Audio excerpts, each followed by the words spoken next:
sé cuántos de ustedes hayan visto la película Los Intocables. ¿Alguien ha visto la película Los Intocables? Kevin Costner, Sean Connery, Robert De Niro y otros más. Si no ha visto la película, y obviamente no le quiero arruinar la película, pero la película relata la historia de Eliot Ness, un agente federal.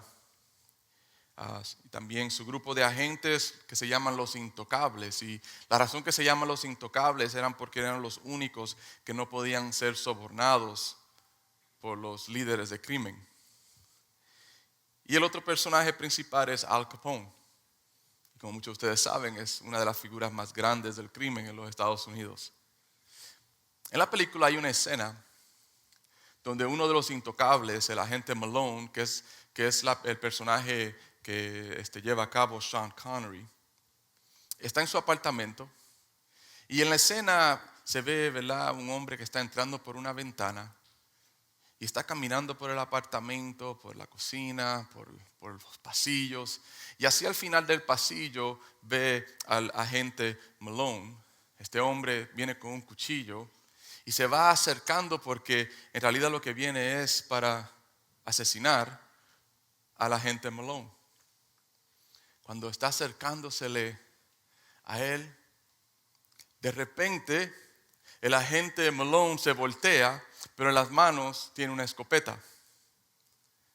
Y Malone dice la frase muy famosa, y él dice: ¿quién trae un cuchillo a un tiroteo? Esto es una expresión muy famosa o muy conocida en inglés.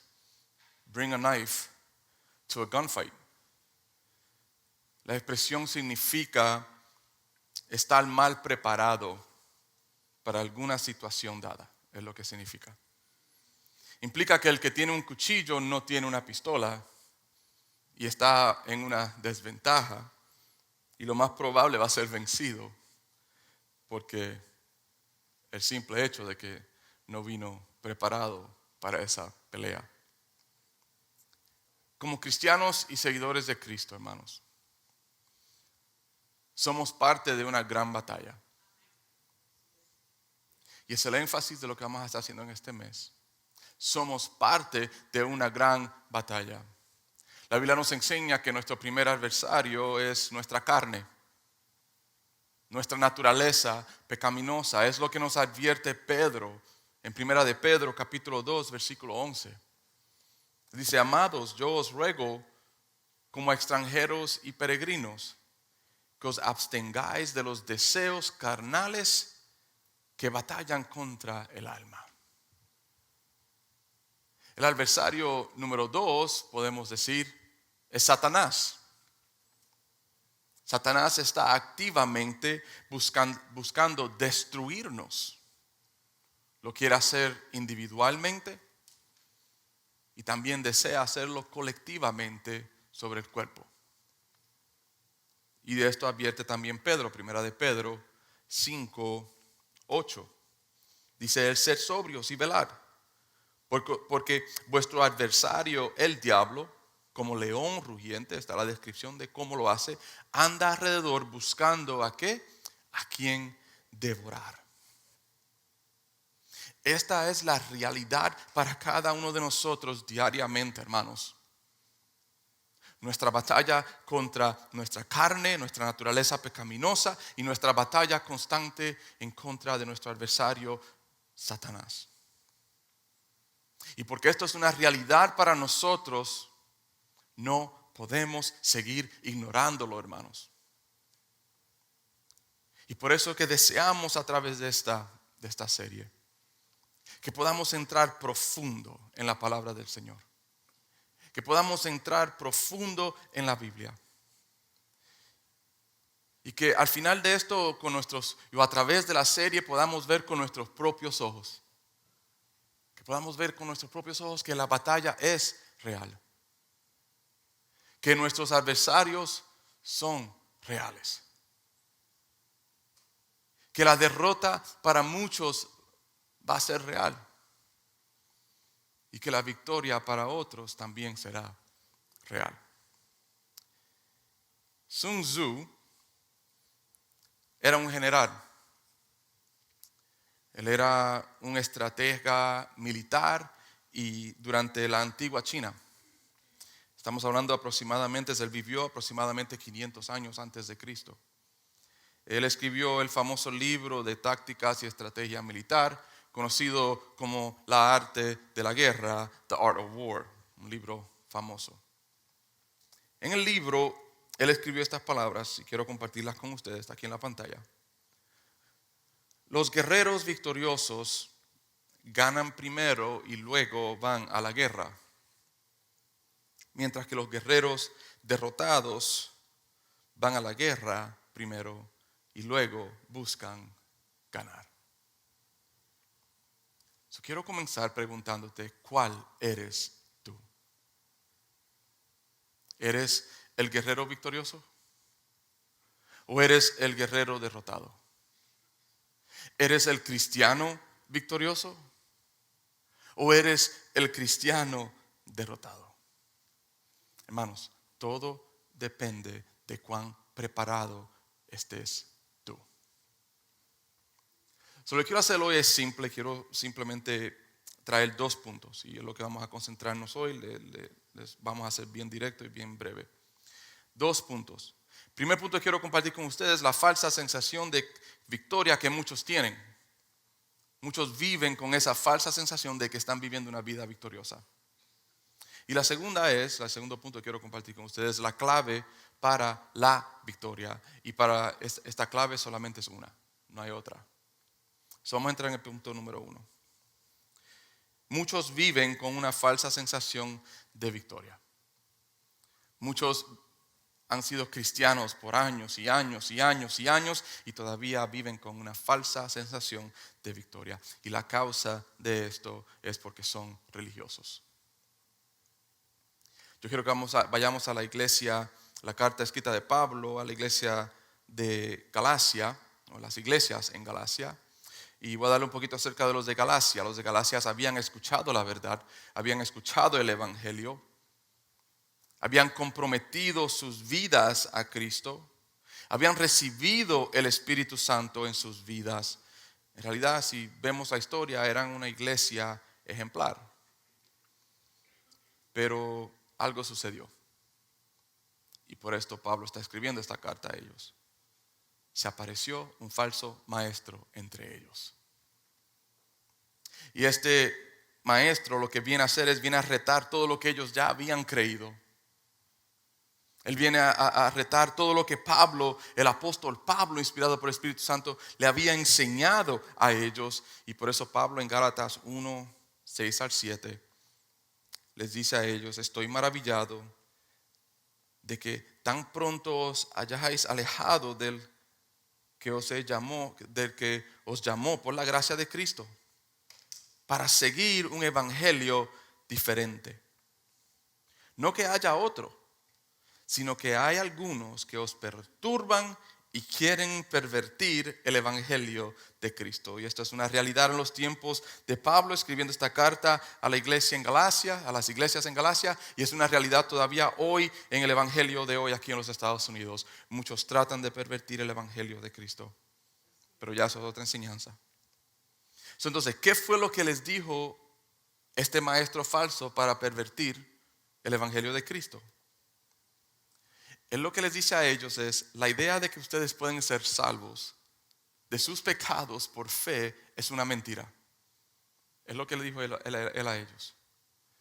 Añade este maestro a los de Galacia que se requiere también la ley de Moisés, la ley exterior, circuncisión, rituales, festivales, ceremonias, todas estas cosas son necesarias además de fe. Entonces, a esto responde Pablo en Gálatas 3:3. Y Pablo le dice: ¿tan necios sois? Habiendo comenzado por el Espíritu, ahora vais a acabar por la carne, comenzando con los pasos correctos, guiados por el Espíritu. Ahora de repente van a cambiar y van a terminar por la carne. Yo quiero que ahí en ese versículo 3 nos concentremos en una frase, y es la frase al final del versículo: ahora vais a acabar por la carne. En otras palabras, lo que Pablo está diciéndole a ellos es: ahora serán perfeccionados ustedes por la carne. Ahora alcanzarán ustedes madurez espiritual por la carne. Es lo que está diciéndole a ellos. Y las palabras la carne insinúa: ¿van ustedes a alcanzar madurez por sus obras? ¿Van a alcanzar ustedes madurez espiritual por los esfuerzos suyos?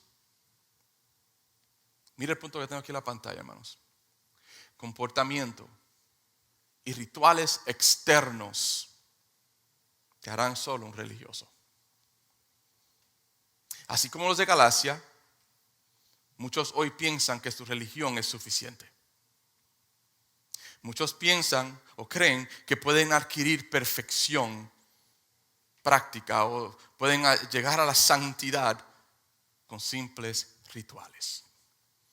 ¿Cómo se ve esto para muchos? Muchos creen que simplemente con su religión de ir a la iglesia los tiempos de Navidad, o ir a la iglesia o visitar una iglesia en los tiempos de Pascua, o simplemente estar en la rutina religiosa de ir domingo tras domingo tras domingo tras domingo a una iglesia o cualquier tipo de iglesia, creen que eso es suficiente. Comportamientos y rituales externos. Y eso no es suficiente. El cristiano religioso, hermanos, es el guerrero derrotado que va a la guerra primero y luego busca ganar. En la expresión de la película Los Intocables, quien trae un cuchillo a un tiroteo, la religión es el cuchillo. Es venir a la gran batalla con religión. O el venir a la gran batalla con religión es traer un cuchillo a la batalla y es estar a una desventaja. Significa no estar preparados para la gran batalla. Y porque no estamos preparados, por eso muchos de nosotros vivimos vidas derrotadas. Pongan mucha atención, hermanos. La religión no nos lleva a santificación. La religión no nos lleva a vivir vidas conforme a Cristo. La religión no nos lleva a vivir en bendición o a vivir en el poder del Espíritu Santo, y no nos lleva a vivir una vida plena que agrade al Señor. La religión no te va a guardar de la carne y tus deseos, aunque creas que lo va a hacer. Y por eso la religión crea una falsa sensación de victoria en nosotros. El punto número 2 es la clave para la victoria. Entonces, como la religión no me funciona, entonces, ¿qué es la clave para la victoria? Y ahí es donde yo quiero, ¿verdad?, que veamos cuán claro es Pablo a las iglesias de Galacia. Y Pablo va a ser claro a nosotros hoy, hermanos. Gálatas 5:16. Digo pues, andad en el Espíritu. Marque eso allí en su Biblia. Y no satisfagáis los deseos de la carne. En otras palabras, Pablo le dice a él: andar en el Espíritu.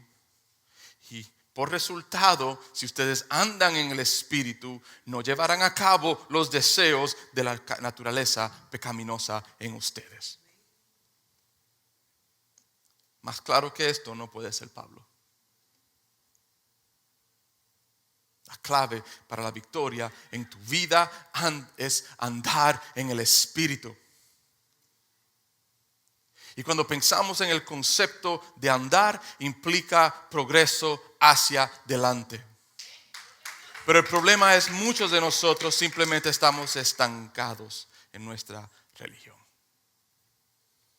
Andar también implica que habitualmente busquemos y respondamos a la guía del Espíritu Santo. Si yo te pregunto en esta mañana, ¿es esto una realidad en tu vida en la cual tú habitualmente estás buscando la dirección del Espíritu Santo? Donde tú habitualmente estás respondiendo con obediencia a la guía del Espíritu Santo.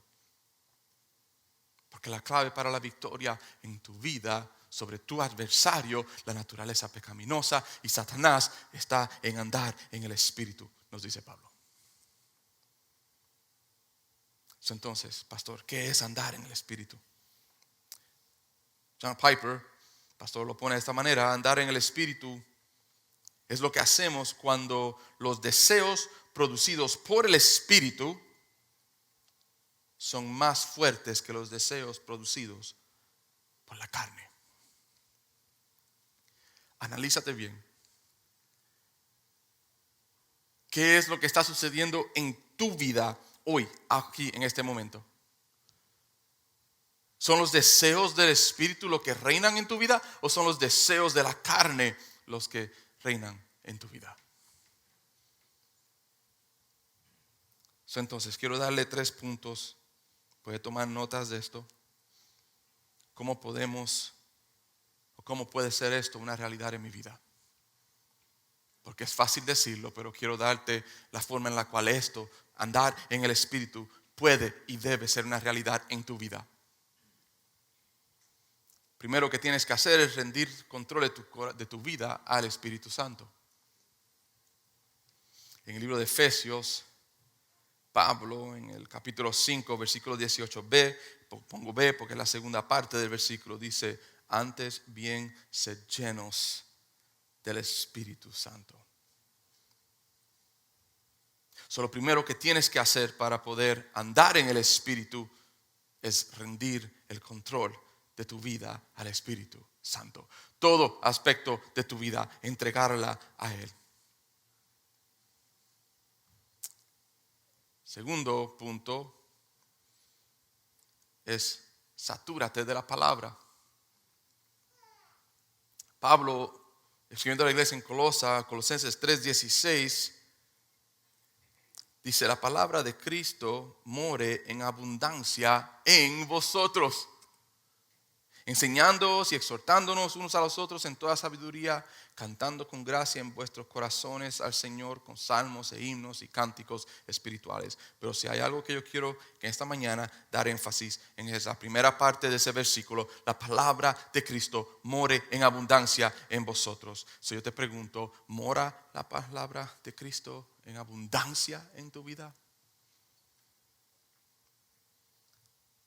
Porque un versículo a la semana en Facebook no es suficiente.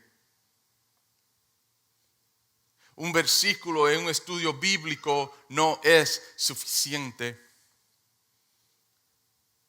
Cuando yo pienso en la palabra satúrate, es como una esponja que está seca y usted la pone en el agua y la saca. ¿Qué sucede con esa esponja? Se llena, que usted la saca y sale de esa esponja ese extra agua que está allí. Yo visualizo eso en cada una de nuestras vidas, en cada una de nuestras mentes y nuestros corazones. Debemos estar saturados por la palabra del Señor. Pero ¿cuántos dedicamos tiempo a la palabra? ¿Cuántos dedicamos más tiempo a nuestro trabajo, a nuestra familia, a nuestros planes, a nuestro dinero, nuestros hobbies, nuestros programas de televisión, nuestro Facebook, nuestro Instagram? ¿Cuántos de nosotros dedicamos tiempo a la palabra del Señor, que debe ser la autoridad sobre nuestras vidas? Y después pretendemos vivir vidas victoriosas. Pretendemos vivir vidas llenas del Espíritu. Pretendemos vivir vidas andando en el Espíritu, pero no conocemos su palabra. El primer punto: ¿cómo puede ser esto, andar en el Espíritu, una realidad en mi vida? Es: número 1, tienes que rendir el control al Espíritu Santo. Toda tu vida, rendirle al Espíritu Santo. Número 2, tienes que ser saturado en la palabra. Tienes que entrar profundo en la palabra. Tienes que meditar en ella de día y de noche. La palabra tiene que ser todo en tu vida. Y el tercer punto: tienes que poner esa palabra en acción. Y el tercer punto es caminar en obediencia. Primera de Juan, capítulo 2, versículo 6, Juan escribe, el que dice que permanece en él, ¿qué dice allí? Debe andar como él anduvo. Si yo te pregunto, ¿cómo anduvo Jesús? Y si no sabes cómo anduvo Jesús, puedes regresar a nuestra serie de Jesús que tuvimos del mes de diciembre pasado hasta abril. Pero ¿cómo anduvo Jesús? Y solamente esto lo puedo explicar con una simple frase: Jesús anduvo en perfecta obediencia al Padre. Tan simple como eso. Si rindo mi vida al Espíritu, lleno mi mente, lleno mi corazón de su palabra, mi próximo paso es obedecer esa palabra. Mi próximo paso es hacer esa palabra una realidad en mi vida diaria, desde la mañana hasta la tarde, no solamente los domingos, o no solamente cuando estoy enfermo, o no solamente cuando perdí el trabajo, sino tiene que ser parte de mi vida todos los días. Yo les reto a usted que deje de respirar unas cuantas horas al día. Les reto. Quizás no vea a muchos de ustedes el próximo domingo aquí. En la palabra, hermanos, hay vida. La palabra es la verdad. Entonces, ¿por qué estamos dispuestos a vivir sin ella 6 días a la semana? Y esperar que un pastor se levante, un hombre imperfecto, se levante delante de ustedes a leerle la Biblia. No tiene sentido, hermanos. Pero es obvio la razón por la cual vivimos vidas derrotados. Somos guerreros derrotados por eso mismo, hermanos. Porque no damos control al Espíritu. No andamos en el Espíritu. No entramos en la palabra. Y definitivamente, como no conozco la palabra, no conozco qué obedecer, no camino en obediencia. Y Juan es claro, dice: el que permanece en él debe andar como él anduvo, en perfecta obediencia al Padre. Te pregunto en esta mañana, ¿es este tu caminar cristiano? ¿Rindiendo tu vida completamente al Espíritu? ¿Es este tu caminar cristiano, meditando en su palabra diariamente? ¿Y vives en obediencia? Porque para mí esto es estar preparado. Andar en el Espíritu es estar preparado. Y estar preparado es andar en el Espíritu. El verdadero cristiano, hermanos, anda en el Espíritu. El verdadero cristiano es el guerrero victorioso que gana primero porque está preparado antes de ir a la guerra. R.C. Sproul, y le prometo que ya estoy por terminar, como dije, vamos a ser bien directo hoy. R.C. Sproul dijo estas palabras, quiero compartirlas con ustedes y con esto concluyo. No segmentamos nuestras vidas, no separemos nuestras vidas, dando tiempo a Dios, a nuestros negocios o educación, mientras guardamos parte para nosotros. ¿No se ve esto como muchas de nuestras vidas? Le damos parte a Dios, le damos parte a nuestros negocios, a nuestra educación, y siempre nos quedamos con un poco para nosotros. Pero mire la verdad que dice Sproul. La idea es vivir toda nuestra vida en la presencia de Dios. Esto es lo que es andar en el Espíritu. La idea es vivir toda nuestra vida en la presencia de Dios, bajo la autoridad de Dios, y para su honor y su gloria. Y termina él: de eso se trata la vida cristiana. Y yo quiero añadirle algo a Sproul, y obviamente no puedo ni compararme a este hombre de Dios, pero de eso se trata la vida cristiana. Y en esta mañana te digo yo, de eso se trata la vida victoriosa cristiana. La batalla es real, hermanos. Los adversarios son real. El pecado en tu vida es real. La naturaleza pecaminosa en tu vida es real. La santificación en nuestras vidas es necesaria todos los días. Y la victoria, hermanos, será real para todo aquel que anda en el Espíritu.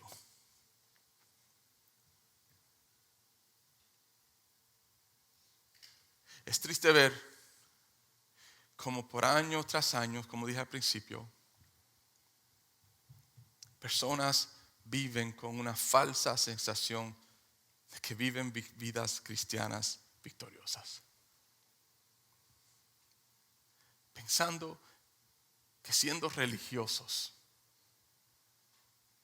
van a obtener la victoria. Comportamiento y rituales externos nunca te van a detener de tu pecaminosidad y definitivamente no van a derribar y no van a ser victoriosos sobre Satanás. Pero qué linda esperanza el Señor nos ha dado hoy a nosotros a través de Pablo cuando nos dice: Pablo, digo pues, andad en el Espíritu. ¿Y qué va a suceder cuando no andamos en el Espíritu? Él nos dice: si andas en el Espíritu, el resultado va a ser no llevar a cabo los deseos naturales de pecado en ti. Nuevamente te quiero acordar de esto y quiero que salgas de aquí con estas palabras en tu mente. La batalla es real y es tiempo que dejemos de ignorarlo. Porque al final de todo, algunos van a terminar derrotados y otros tendrán la gran victoria. ¿Cuál de ellos serás tú? ¿El guerrero victorioso o el guerrero derrotado? Solamente tú puedes contestar esa pregunta. Amén.